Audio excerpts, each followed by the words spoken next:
Welcome to the DawgNation Happy Hour, presented by Marlowe's Tavern. A fun and laid-back look at everything happening around the Georgia Bulldogs and the latest UGA recruiting news there as well. Make sure you stop by the local Marlowe's Tavern right there in your neighborhood and enjoy Happy Hour every weekday from 4 to 6 p.m. And now, for DawgNation Happy Hour, here's your host, Kaylee Mansell.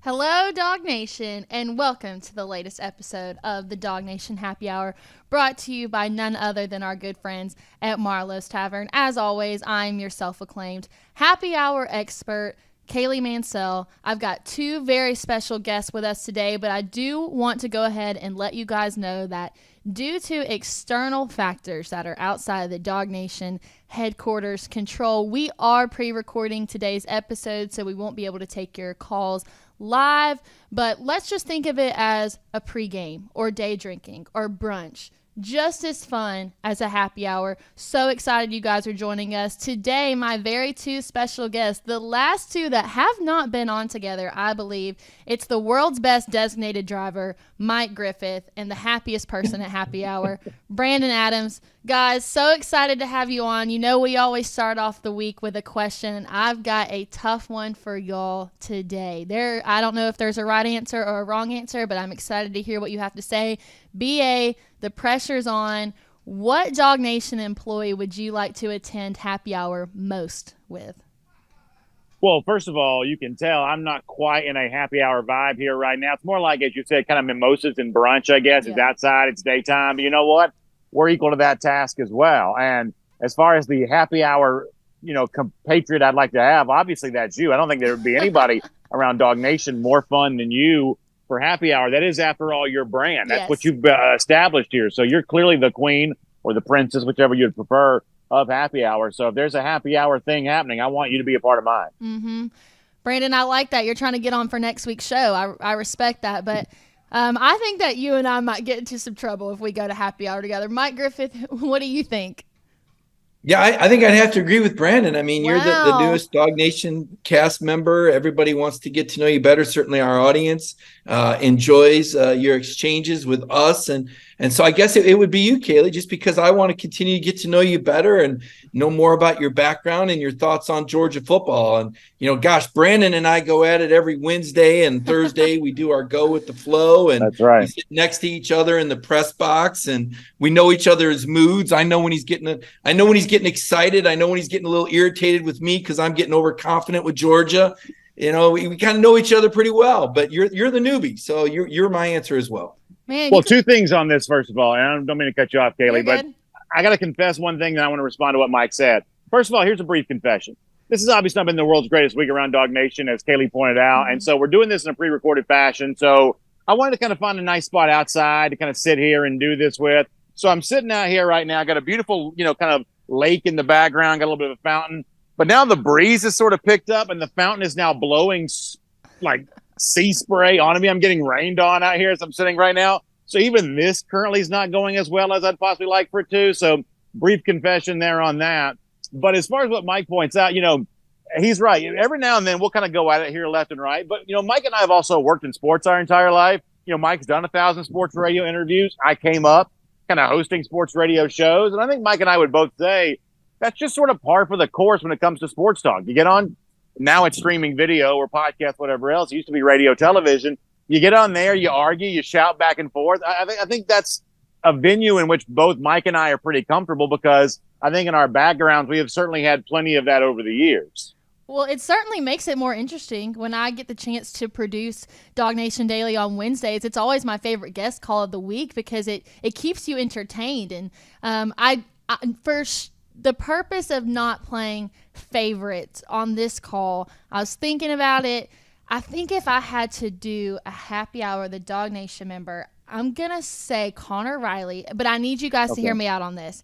Connor and I are both very, very big fans of Taylor Swift and Hamilton, and we have been meaning to sit down and talk about it. So just for the sake of being able to talk about Taylor Swift for probably 2.5 hours, I'm going to say Connor today, but I'd like to do, a different day of happy hour every week with a different DawgNation member. So I'm very flattered by what y'all had to say. Nothing says a great happy hour more than bubblegum pop and some show tunes. Hey, it's country music too, BA. See, this is why I can't talk Taylor Swift with you. You don't have all the facts. All right, so now we're going to talk some football. Before we get into week 2, let's do a little preview of what week 1 looked like. Mike, you put out an article this morning, and you put it out before I could even tell you this is what I wanted to talk to you about. My sister called me the other day and said, oh, well, obviously they're not going to show everything that they have in week 1, and that's maybe why we didn't perform the way that we wanted it to. And I know that Kirby said that he didn't hold out or Bobo didn't hold out in the play calling. Do you think that is completely truthful? Because I think there's a little BS in all that. Well, I say yes and no. I think from a personnel standpoint, you didn't see Georgia starters in there the whole time. And let's not forget that Ladd McConkey and Marcus Rosemy-Jack Saint didn't play. And kind of Kirby kind of told you that, Ra Thomas didn't know what he was doing without saying that. He said, hey, Marcus Rosemy-Jack Saint comes back this week, and that's going to give Carson confidence because he knows all the fastball plays, i.e. the hot routes. He knows all the things to do, which was a nice way of saying that Carson was playing with a guy last week that really that did some things wrong. So from a personnel standpoint, I think Georgia held back a little bit with some guys that, let's face it, if it was Oregon or Clemson, I think McConkey could have played. I think Dejon could have played. I don't know that Marcus Rosemy-Jack Saint would have been suspended. So those were 3 key playmakers that were out. As far as the game plan, the thing I think a lot of people are missing is this is the head coach that decides this, not Mike Bobo. The head coach sets the parameters, and he even said, he talked to the coaches before the game and said, look, we're going to have a game plan that's going to lean on the defense more. And that means a little bit more conservative on the offensive side. Look, it's Carson Beck's first start. You're not going to be going for the jugular downfield and rolling them out. You're going to be throwing short controlled passes and running the ball because eventually, you're going to wear down UT Martin, and you want to build his confidence with short controlled passing games. So that was the game plan. And I think Kirby's telling the truth, Kaylee. I do think he held back on the personnel a little bit, and I do think he was patient. But that was the game plan for UT Martin. Now, what will it be for Ball State? That remains to be seen. I mean, this is a team that was up on Kentucky 7-0 going into the second quarter, and it also depends on what Kirby wants to accomplish. Game 1, he got to play a lot of guys. He played 3 quarterbacks. I think it was mission accomplished for Kirby. I don't know what his goals are for Game 2, though. Brandon. And along those lines, I don't know, Kaylee, if Georgia, was maybe at times lackluster last week because it was intentionally withholding part of the offense, or if it just wasn't playing with a high level of focus. I'm not really quite so sure. But as a fan of this team, as somebody who's got the Georgia G on my shirt today, who wants Georgia and both believes Georgia will win the national championship again this year, I have to say, I don't really care all that much. I mean, a year ago, I was a little bit concerned about halfway through the year with the idea that Georgia was going to show up big for the Oregon game, show up big for the South Carolina game, sleepwalk for the next few weeks, and then think it was going to flip the switch back on and just be ready to go come November to kind of plow through the games that mattered after that. I wasn't quite so sure a team could kind of go on and off again with its energy level when it really needed to. But last year, Georgia showed you, it's more than capable of doing just that. And so my assumption is there's a carryover from that to this year as well. Barring a loss for Georgia, I'm not really quite so sure what would have to happen for me to not have confidence in this team that when it really needs to play well, when it really needs to, that it will play well. My assumption is that it probably will. I don't know when we see the best of Georgia. My presumption is it probably won't be this Saturday either, because in games like this, it just sort of typically isn't. But when you think about South Carolina or Auburn at some point in this month, then Georgia probably flexes in at least one of those games in a pretty big way and will obviously win them both. And then when you get later in the season, you'll start to see a little bit more about what Georgia can be. And come December, I truly believe nobody will be better than Georgia at that particular time. But honestly, Saturday is just one of those days in which I don't know that Georgia needs to, wants to, or will show you what it's all about. I just don't necessarily think that's the case. I was very surprised and shocked by some of the negative comments that I saw on social media from so many people in the Georgia fan base, because it kind of revolves around what you said, BA. The season is a marathon. It's not a sprint. We don't want to be at our best week one. We need to find the mistakes and learn where to grow. And we have so many new components to the team. And I know that we're 2-time back-to-back national champions. So the fan base probably expects a certain level of excellency in that immediate game one, especially versus an opponent like UT Martin. But we don't need to be at our best now, especially with as many guys as we had out in week one. I thought that what we got was enough. So I hope the fan base doesn't do the same thing in week two, because we don't need to be at our best right now. But I do want to touch on some of the players that did not get to see the field in week one. What injury hurt us the most, Mike Griffith? I think in hindsight is Marcus Rosemy-Jacksaint. I think it caused some pause in the pass game for Carson. When you've got to wait on your receiver and you're not exactly sure what he's going to do, you can't really cut loose, right? You don't want to make a mistake if you're Carson Beck. Ra Thomas is a guy they need to get better. Brian McClendon's getting paid a lot of money for this guy to know the plays. And he's been through a spring. And even though Kirby kind of said, well, this is just such a different offense, football's football, and Ra-Ra's here to play it. And that's why he enrolled in January. And look, this is a third or a fourth year guy that was Mississippi State's leading receiver. He needs to know the playbook. Georgia's going to need him. They're going to need all the weapons that they have, because it is a long season. And as for the criticism, Kaylee, and I think Brandon will agree with this, there's always that 10% that no matter what you say or write or portray, there's going to be 10% of the people that are going to be ugly, for lack of a better word. And it's a loud minority that you hear from, right? Mm-hmm.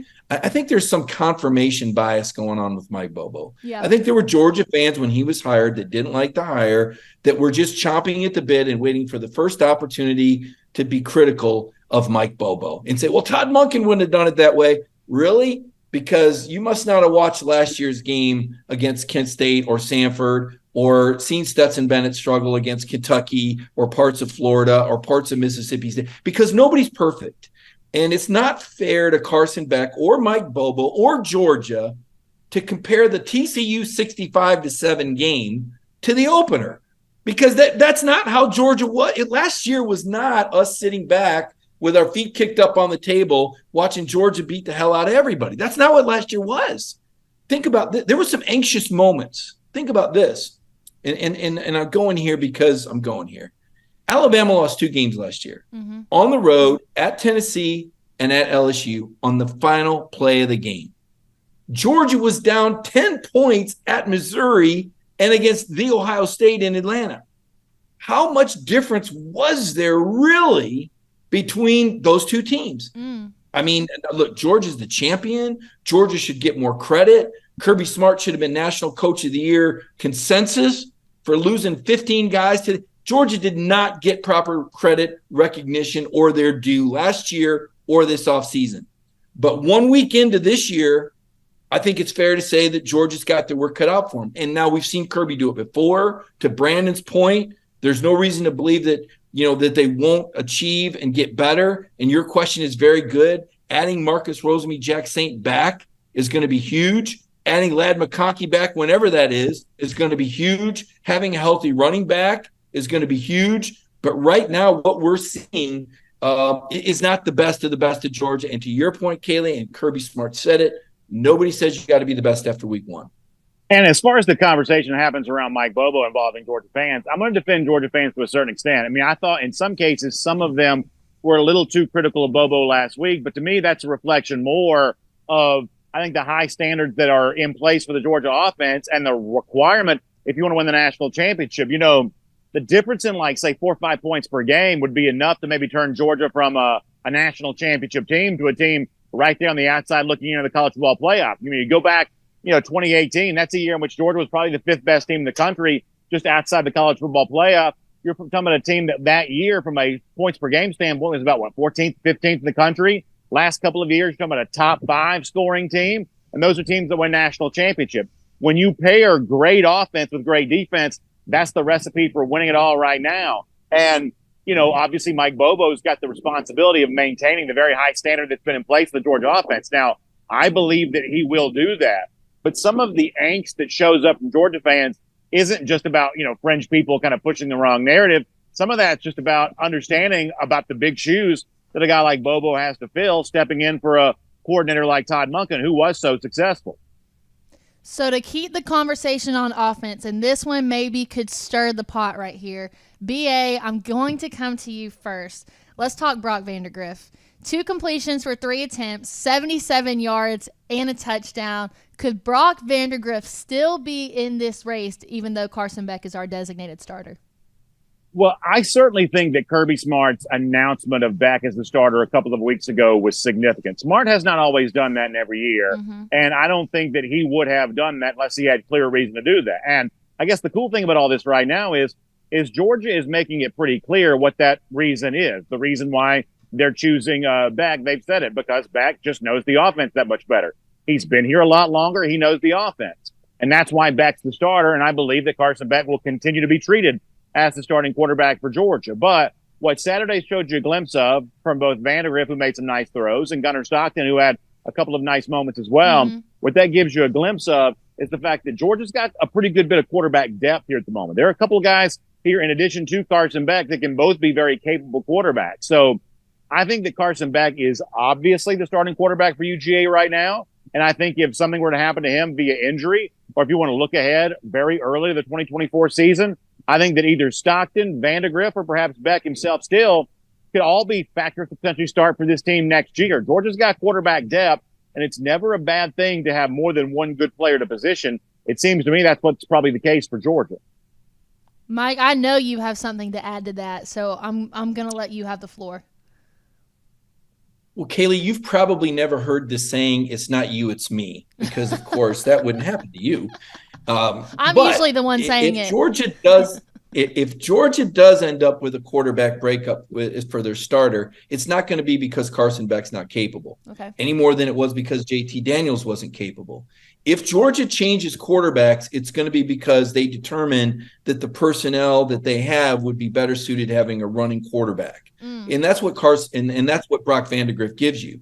And you saw that when he ripped off that 28-yard run. Now, I think, to be clear, that Carson Beck has good mobility, but not great mobility. He's not a running quarterback. He's a pocket quarterback.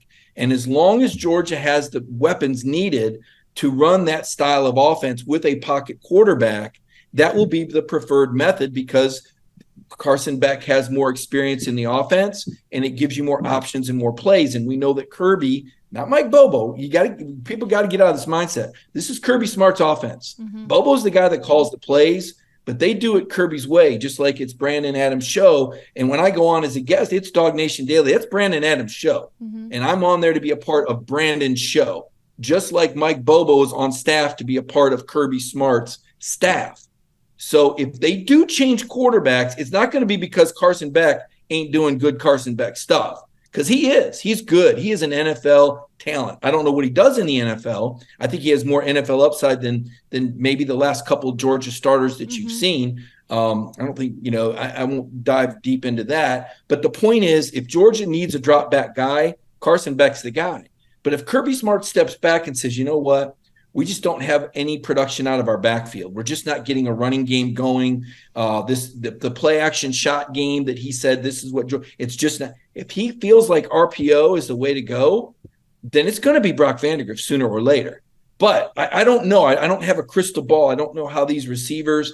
We'd heard so much about this receiving cloud, these freshman receivers, where are they? Where are they? Can't they get on the field? So if these receivers come to fruition, if Carson has a complement of weapons to use and you can have a drop back game, then I think that's Carson Beck.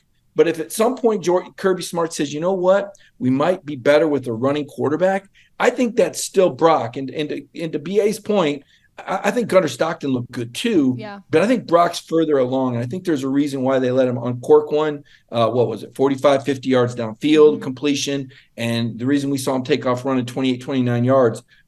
Georgia is very solid in the quarterback room. Yeah, I was going to say, I think that we can all agree that The depth chart at quarterback is something that maybe nobody in the Power 5 has. But let's take the attention away from week 1. Let's shift to week 2. Let's talk about the hypothetical first before we get into Ball State. We had a great conversation about it on our morning call this morning about possibly simulating what it would have been like if we would have been playing Oklahoma this week. In week 2, they defeated Arkansas State 73-0 in week 1. How would the whole conversation and the urgency be different this week in the media if we were playing Oklahoma? Well, I think from the perspective of Georgia fans, the biggest difference would be is that winning would be enough. That's the one thing that you always run into when you're playing a UT Martin or a Ball State. Like, just winning the game is clearly not enough. And so therefore you have to find some sort of other evaluation. Oftentimes that's kind of an artificial evaluation, and you have to kind of make up a narrative because just winning the game is not enough. You're expected to win. And I'll tell you, I'm going to talk more about this on my show tomorrow, DawgNation Daily, but this is one of the one areas in which I think the NFL gets it more right than college does. You know, we have week 1 in the NFL here this week, and think about the Atlanta Falcons, our local NFL team here. That's a team that could win the division, and yet week 1, they got a big test against the number 1 overall pick, Bryce Young, the Carolina Panthers. If the Falcons going to win the division, this is one of those games you seemingly have to win, but Carolina feels good about its rookie quarterback. It's 1 of 1, first-round pick, number 1 overall guy in Bryce Young, and that's the kind of stuff the NFL gives us from the very beginning of the season on. It's one of the things that college football doesn't give us enough of in these early weeks, and Georgia's the prime example of that right now. So the biggest thing for me, were Georgia to play Oklahoma, it'd be the kind of thing where Georgia's just kind of a part of the college football conversation. Even on my show this week, we probably talk more about Clemson losing, Florida State beating LSU, what's going to happen with Texas, Alabama. All of those things, even I think to Georgia fans, are slightly more interesting than Georgia against UT Martin, Georgia Ball State. This isn't UGA's fault. We've documented that now many times. Mm-hmm. But if Georgia was playing Oklahoma this week, if that was the case here this week, then I think the conversation would be a lot more sensible. And frankly, it'd just be more fun. Seeing big teams play big games is just more fun. Last year, Oregon. Year before that, Clemson. Next year against Clemson, presuming they're still any good. That, these games are just bigger and they're more fun. And that's, I think, the thing that we all lose out on when Georgia's not playing that game. And, Mike, I'd like to hear your thoughts on this as well. Well, I don't think there's any question those games were more fun. Mm-hmm. But I think for this particular team, this Georgia team, that this is a blessing. Because I do think that there are a lot of young guys that need to grow. Mm-hmm. And I think breaking in a new quarterback, I think it helps Georgia that, that they're able to play 3 quarterbacks in the first game and maybe 3 quarterbacks in the second game.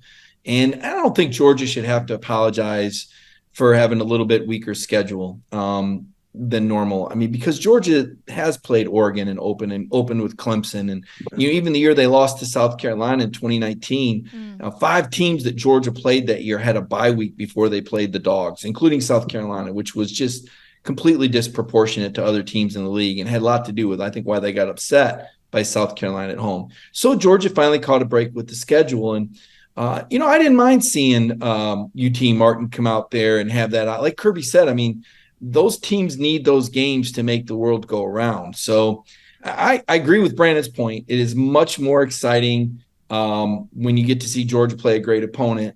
But in light of the fact that it's a 15-game season, and in light of the fact that it gave us an opportunity to see the other quarterbacks play and some of the younger players get valuable reps, I thought there was value to it. It is harder to watch that, though. If you're a French fan, or if you're wired for the adrenaline, or Brandon's got to do a post-game show and a pre-game show and a week of lead up, you really can't talk much about UT Martin because, to be honest with you, I can't remember any of the names of any of their players. I know their punter was pretty good. Yeah, I was and just I know about that to their say coach's son that. is the quarterback at Alabama. And that's pretty much the takeaway on UT Martin. So it was like it's like the Washington Generals and the Harlem Globetrotters. So I'm with BA on that. So y'all been waiting for Mike and me to argue. This may be where we argue here a little bit, because I think I detect a slight difference in opinion from me on something. So, Mike, am I hearing you to say that if Georgia, now we'll never know, this is a total hypothetical, but if Georgia were to go to Oklahoma this week, that might be a tough spot for them? Because I'll tell you right now, I am a firm believer. Like I said, we'll never know for sure. We can't know. It's hypothetical. But I'm a firm believer that if Georgia was getting on a plane to go to Norman, Oklahoma Saturday, we'd see the same version of Georgia in that spot if the game were to be played, that we saw at South Carolina a year ago, in Atlanta against Oregon, that version of Georgia would show up on Saturday if Georgia played at Oklahoma. Do you think that's true? I do. And I just want to point out that part of the reason that Brandon and I argue is because whenever he asks questions, I get painted into this little corner. Now, don't you agree? He doesn't just say, what do you think would happen? He says, this is what happened. You agree or don't agree? And I'm like, sometimes I got to say, no. But this time I'm leading the witness. Yes. I do think Georgia would beat Oklahoma. I do think we would see that version. However, Brandon, I don't think we would see the development that's going to help Georgia win those games in November that I think they need. Because part of the last year's magic and part of the reason why Kirby Smart wasn't sweating it when everybody was telling him, oh, my God, you've lost 15 guys to the NFL and woe is you. And he said, no, we're good. We're built to last. Because he knew that the depth and the players that were about ready to step up had been tested and challenged. This year, I don't know that that's the case, particularly at receiver. What we see, what's left of running back, which whatever happened to RBU is now RB-who, apparently. You can be a walk-on and get 7 touches for Georgia, which I would have never dreamt I'd seen a Georgia backfield in any sort of game. But this, all I'm saying is that the depth that's being built, the reps that are being taken, it's going to pay off down the line. And Kirby, and I love when Kirby says it, they're not practicing to win this week. They're practicing to win all of them. So I agree with you. They could give you that version, but I think that there's a hidden benefit of the blowout to develop some of the young talent and play 3 quarterbacks and make everybody happy. All right, Kaylee, I tried to pick a fight. That's the best I can do for today. I try to see if I can stir it up, but that may be the best I can do. That's all I get from the two of you. We've had such a crazy week here at DawgNation headquarters, as Michael Carvel calls it. And I needed you two to bring some energy into this week because obviously I think that the energy just surrounding Georgia football culture in general would be a lot different if we were playing Oklahoma this week. Obviously that's not anybody's fault that we're not, but we needed a little spice and spunk to come into happy hour. And I was expecting a little bit more out of you two, I have to say. But I'm disappointed. But I will say this. Here is a trivia question, and one of you will answer this quickly. Who is the only coach to beat Kirby Smart in a matchup of top 10 teams in Sanford Stadium? Don't put the camera on me. I'm thinking. This is my thinking face. The only coach that beat Kirby Smart in a battle. Kirby's won 10 straight games against top 10 opponents in Sanford Stadium. There was only one loss. It was his first year. And that coach... I'm trying to think of a top 10 matchup. You're not going to say Butch Jones, are you? He was on the wrong end of a 73-0 score against Oklahoma. How things change. Think about that. 8 years ago, Butch Jones in Tennessee beat Kirby Smart between the hedges. And last Saturday, he lost 73-0 as Arkansas State's head coach to Oklahoma. Things change quick. That's very true. Sobering moment. So pause for effect. Yeah, pause for dramatic effect. It's truly a sobering moment. All right. Which is not really supposed to be a part of the happy hour. Like, you don't really want sober moments as part of the happy hour. They feel like there's a little bit of a conflict there between those two things, perhaps. Yeah, I guess that's probably why I don't get invited to many of them. Not at all. Not in the least. Hey, but this is real life. This show is realistic, and sober moments tend to happen at happy hour. Maybe never one that I've been to, but maybe one of the ones that y'all have been to. So we're just bringing this show back to life. Now, all right, let's talk about the real opponent here. Ball State coming up week 2. Wish it was Oklahoma. Can't change that. What are the biggest answers what are the biggest questions that we need to be answered going to this week, getting ready for South Carolina? Mike Griffith, what are your thoughts? Hope the bus shows up on time. It is that. It's a noon kickoff. I think Kirby will challenge Georgia and their fans to be ready. I mean, you got to make the most of it, right? It's Sanford Stadium. Home games are wonderful and important. It's one of the best game day settings in college football. I'm not going to take it where you think I'm going to take it, Brandon. I'm just going to say that they need to make the most of this home game and enjoy the opportunity to play at Sanford Stadium. And get what they need to get out of this. Like, Like, what does Kirby want to see this week? Obviously, the offensive line is going to be challenged, right? They should be. Georgia's going to try to run the ball more effectively. Maybe Dejon Edwards gets back and you break him a little bit. Maybe Kendall Milton takes the next step and that hamstring looks a little bit better. Maybe Roderick Robinson decides to take off the roller skates and gets his feet more than 3 inches off the ground so he doesn't get ankle tackled. Maybe Andrew Paul has a little bit more confidence in his knee and we get to see the upside that he brings. Maybe Cash Jones has another gear and just needed to get, a couple hits in under him. Maybe the running backs do better, right? Defensively, maybe Sori looks better. Maybe Michael Williams. Maybe this team doesn't throw every pass in 2 seconds so that Georgia can't get any havoc or sacks. Maybe Javon Bullard gets more involved. Last week he wasn't tested. There's a lot of things, like we're in this development stage. And I know what Brandon's saying, because like the rest of the country's playing real college ball. Like we're watching Florida State and LSU. That's a real game. Mm-hmm. And we got this glorified scrimmage going on. So I get the frustrations that like, this isn't real. This is practice. And I think we got another week of practice. And then they're going to bring South Carolina in here and we're going to all pretend like it's going to be a game because it's a 3:30 CBS and everybody's going to get all excited. And it's going to be just like last year when they beat the hell out of them. It was 48-6. Not only did the South Carolina fans arrive late, some of them didn't even make it to the stadium. They started, what's the score? No, let's go back to the parking lot and keep drinking. It's going to be a long year. It's surprised they got better. But this is going to be awful. This is going to be terrible. Brandon, I'm sorry. You're going to be coming up with storylines. You'll be like, my God, Mike, you're telling me South Carolina this week's, it's not going to be any better. They're going to beat the heck out of it. And then we're going to talk UAB and we're all going to go, Trent Dilfer played in the NFL. Okay, now what do we say about UAB? I don't know, but we got to wait till Auburn before it's a real game. Sorry. Yeah, I think that's all a fair point. Now, as far as like the particular game on Saturday, I can't sell it too well. But the one thing I will tell you that kind of hid in plain sight last Saturday against UT Martin, Georgia gave up almost 130 rushing yards. They only averaged 77 yards per game allowed last season. Now, I don't really care. I really don't, because I don't think the game matters. But I'm imagining it's probably been a little while since Georgia's given up more than 100 yards in back-to-back games on the ground. So if you want to kind of zero in on something from like a true football sense that maybe Georgia can improve on that we haven't maybe talked as much about this week, limiting Ball State on the ground might be an example of that, because last week UT Martin probably had a little bit more success on the ground than a team is kind of supposed to have against Georgia. As I said before, I don't think it's indicative of a larger narrative necessarily, but if you want to zero in on that, that's probably not a bad place to look for Saturday. Mm-hmm.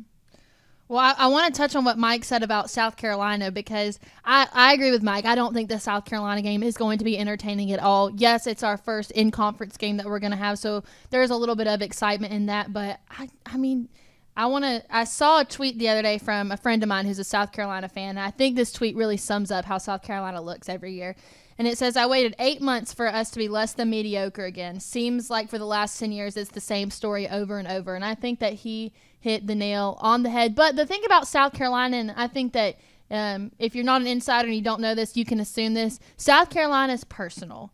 Maybe between some of the coaches, maybe between some of the players. That victory is more than just a conference win. It is a personal victory for some of those out there on the field. So I will say that a large win against South Carolina does make me a little bit more happy than a big win over a UT Martin or a Ball State. But I want to turn the attention to Mike. Mike, you are not going to be with us on game day Saturday in Athens between the hedges, but you are headed out to Tuscaloosa to watch Texas, Bama, the game of the week. Everybody's talking about it. Kind of ironic you got A.D. Mitchell for Texas and Jermaine Burton for Alabama, in case you guys didn't recognize two former UGA players going to battle it out there. Mike, are you excited for the game? What do you expect out of it? Is it just blatantly obvious that Bama's going to dominate this game? I think so. Kaylee, I'm with you. I do think they're going to dominate this game. I do think Alabama, I had them number one on my ballot this week, and it's tough to move Georgia off of that number one perch, but I really like their quarterback, Jalen Milroe. I thought they looked the best week one. I listened to Kirby Smart, right? And I repeat a lot of what Kirby says because I think he really knows. And if Kirby says that last year has nothing to do with this year, I take his word for that. And just based on the first week alone, just a snapshot of what happened last Saturday, I thought Alabama looked better. Now, the point we made earlier, they played a little bit better opponent, Middle Tennessee State. But what encouraged me about Alabama was that Jalen Milroe is that dual threat quarterback. And that's kind of why that's in the back of my head, that we may see Vandergriff before the end of the year. Because when you've got a dual threat quarterback, that's like having that 12th guy on the field. I think back to, is critical and is Stetson made me at times with some of his passing, and the NFL's learned he has trouble in the pocket as well. He was a whale of a playmaker, and he came through in the clutch, and he was an incredible added dimension, particularly last year. When Georgia needed to play, Stetson was able to make it with his feet, and once he got outside the pocket, he could do some things. And when you've got a quarterback with that added dimension, it's really hard for defenses to stop him, because you can do everything right, and they still beat you after the play breaks down. And Milroe has that look to me. Bama looks like they have a quarterback who's very dangerous. Now, I don't know if he can get through the year. That's always a question for me with mobile quarterbacks. Can they survive the season without getting too banged up? And I think that it's not the end of the season. It's the beginning of the season. Alabama's healthy. Alabama has something to prove. It was a 1-point game last year. I think this Bama team is better. I think Texas has a lot of smoke and mirrors for all the talk about all gas and no brakes and Arch Manning choosing them over Georgia. Texas did not score an offensive touchdown at home against TCU last year. Georgia put up 65 points on a neutral field. And I guess my point is this. I think Alabama is real. I think they're the prohibitive favorite in the West now. I'm not saying LSU's done. I'm not saying A&M's done. But I think Alabama looked really good. I expect them to dominate, and I'll be interested to put my eyes on them in person and compare them to what I think is another championship caliber Georgia team that needs to find some answers. They had plenty of time to do it, but right now I've got Bama 1, Georgia 2, Florida State 3, and Michigan 4. Those are my current top 4 teams. Now, I'm going to cut Brandon Adams off before he even gets the chance to speak. Yes, I knew this was coming, so I'm just. This is where you get the debate. Here you go. Yes, I'm so excited. No, Brie, I'm cutting you off right here. I've got one thing to say, as I love to remind everybody each week. Brandon did put Texas in his playoff prediction. So, Brandon, tell me why you think Texas is going to beat Alabama, because clearly that's the case here. So, go ahead, defend it. Well, obviously, when it comes to your picks, you hope you're right, but ultimately it's my job to be clear, and so I want to be clear about this. I think Alabama as a program has slipped. I think Mike mentioned the 2 regular season losses from a season ago. That's evidence of that. But I think what's even more evidential of that is the number of close games Alabama's been playing as of late with teams they otherwise would have blown out. Think about Florida, think about Texas A&M. These are inferior opponents that Alabama's having a hard time putting away. This is not the same Alabama team as it once was. And by the way, this Alabama team doesn't have a Will Anderson Jr. It doesn't have a Bryce Young, the number 1 overall pick. I don't think there's any doubt that Alabama right now is less of a team than it was before. And, perhaps that doesn't equal Texas is back, the old meme. But I think when you look at this spot, I do believe that Quinn Ewers the better quarterback. And the thing that's really propelled and powered Alabama the last few years is wide receiver play. I don't think there's any doubt. The wide receivers on the Texas side are much better than what Alabama has at the moment. Now, admittedly, they didn't have a great game last Saturday against Rice, so that may be either a exception that proves the rule, or perhaps that's a data point that's an early indicator that I might prove to be wrong. But I do believe this is going to be an explosive Texas offense. I think the most explosive version of Alabama under Nick Saban came when Steve Sarkisian was his offensive coordinator, the guy that he'll be matching wits with against on Saturday. And for everything that the Texas offense did not necessarily do against Rice on Saturday, it was actually a pretty good day for the Texas defensive front. A lot of this is going to come down to the line of scrimmage here. Alabama thinks it has a great offensive line. We'll find out. Not every Bama fan was thrilled about how that group played last Saturday against Middle Tennessee State. So, to me, this is one of the most interesting regular season games that's going to take place of the entire year. Non-conference, in-conference, September, October, November, whenever. I believe Alabama's slipped. I believe this is the kind of game where that becomes apparent. Texas goes on the road, not just covering the 7 points. I believe it wins outright here, and we start talking about Alabama's glory years in the past tense. I am going to put my opinion in on this one.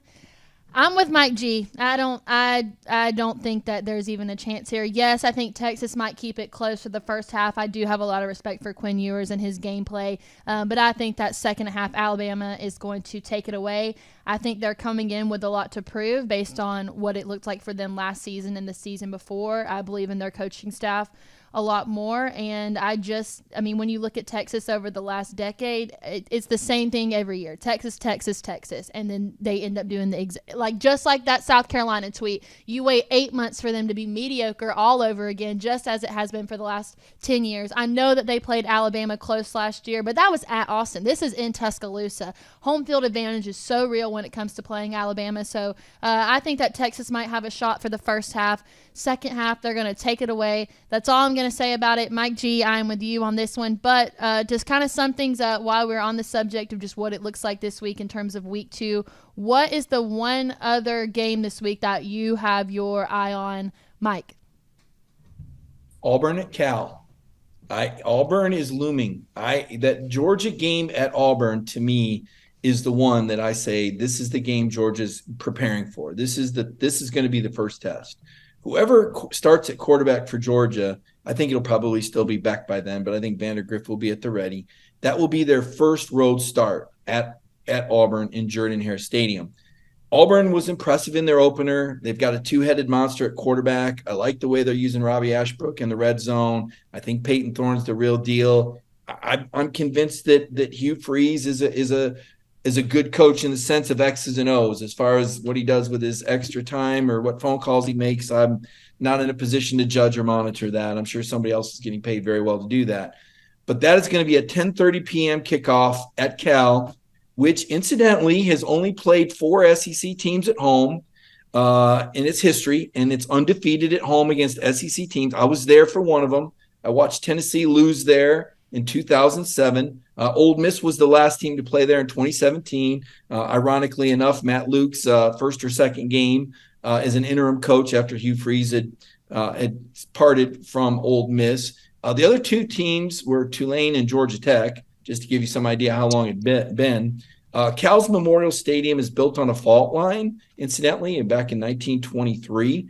It's built in 2 pieces so that if there is an earthquake, which often happens in California, the stadium is built to kind of move with it. Just some trivia there to add a little bit more to the Cal-Auburn game. Berkeley is an interesting place. I'll leave it at that. I do think Auburn's going to go in there and steal a victory. They are a 6.5-point favorite. So I will be keeping an eye on the Auburn Tigers because I think that is going to be Georgia's first true litmus test this season. Yeah, I kind of agree with that. I think the Auburn-Cal game is big. I think it's trickier for Auburn than it probably appears to be on paper. I do like Auburn in this spot, but I do think you got to be really, really careful with a Cal team on the road that's already got a win in its back pocket. And I guess, Kaylee, the other game I'd mentioned here, another future Georgia opponent also on the road this week. It's much later in the season for Georgia, but it's an interesting game right now. Ole Miss going to Tulane. I think that this Tulane team still got a little bit of juice left over from what it had at the end of last season. It's kind of one of the darling of the bowl time of year. And I think they got a little bit of juice left over from that, getting a chance to host an SEC team. They don't get a chance to do that very much. I know they'll be fired up for Ole Miss coming in. And I kind of think Ole Miss Tulane is also a really interesting game, too, to go along with Auburn on the road and obviously Alabama, Texas, which we've talked plenty about. All right, I have 2 things to say based on what y'all have. I would also say that my game of the week that I definitely have my eye on is Tulane, Ole Miss. I like this coaching matchup here. I agree with what you said, Brandon. I think they still have a lot of momentum left from last season. And, I mean, if you're an Ole Miss player, when you walk in, you smell the NOLA air. I just don't know if you can play to the same quality and level that you did in week 1. It's tough. But – and then we have to give a shout-out to Connor, who is a 6-time national champion, NCAA 14 coach at Cal. So we're all rooting for them this week in honor of Connor Riley. Guys, what another great happy hour that we've had. I know today's show was a pre-record, but that still does not stop the happy hour that takes place here at DawgNation. And, of course, we've got to get a huge shout-out to our sponsor, Marlowe's. last week was one of the most fun events that we have done, getting to be in person, giving the show to you live from our local Marlowe's. There was truly nothing like it. I actually got to have some of their happy hour menu items. Those Nashville hot sliders, those are unbeatable. So, guys, go watch the show today out of Marlowe's. Any weekday, 4 to 6, happy hour. You already know how it goes. Thank you so much, Marlowe's, for allowing this show to be able to happen.